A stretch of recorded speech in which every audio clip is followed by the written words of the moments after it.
Maya Hoffman a fait l'acquisition de la friche des ateliers SNCF à travers sa fondation, Luma. Cette bienfaitrice incontournable de la planète art contemporain est aussi, et accessoirement, la cohéritière de l'empire pharmaceutique Roche, l'une des premières entreprises mondiales du secteur, ceci permettant cela. Il y a quelque chose d'impérial chez elle. Elle sait ce qu'elle veut, et ce qu'elle veut, elle le fait. Maya Hoffman a pas mal d'avance sur la plupart, sur l'opinion, mais même sur le monde de l'art, et que cette avance fait qu'elle a parfois difficile de comprendre ce qu'elle veut faire, parce qu'elle a une vision qui est à 20 ans, à 30 ans, et qui, je pense, même la dépasse sa propre existence. Mais pourquoi cette acquisition ? En fait, bien qu'elle soit de nationalité suisse, Maya a grandi comme moi sous le ciel d'Arles. Et comme moi, elle se sent ici, chez elle. Elle est aussi un peu comme l'Arlésienne. Si tout le monde en parle, il est plus difficile de la voir.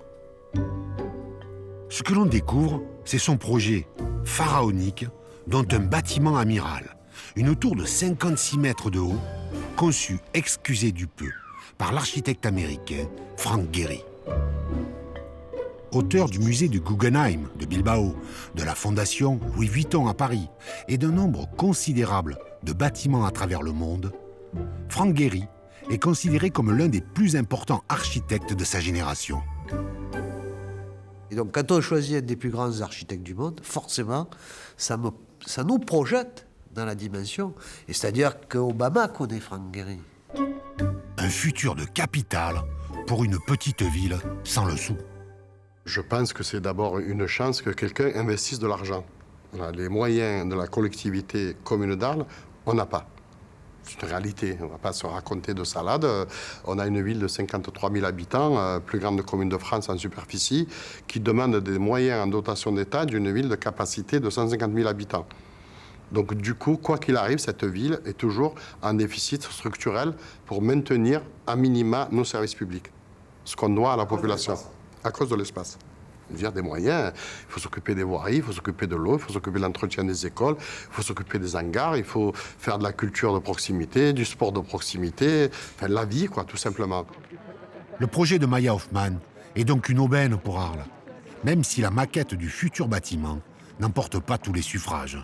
À première vue, ce que j'en ai vu de la maquette, ça ne m'a pas convaincu. Allez, je vais être méchant. C'est un mixte entre un Rubik's Cube et Four Solaire de Font-Romeu. Je pense que ça va faire un peu comme le Corbusier, c'est à Marseille, lorsqu'ils ont fait la maison du Fada. Là. Ici, peut-être on peut appeler la tour du Fada aussi. Tout comme quand on a fait les arènes aussi, peut-être qu'il y avait quelque chose. On était chez les Gaulois à l'époque, et c'était les Gaulois, ils fait le plus ou moins.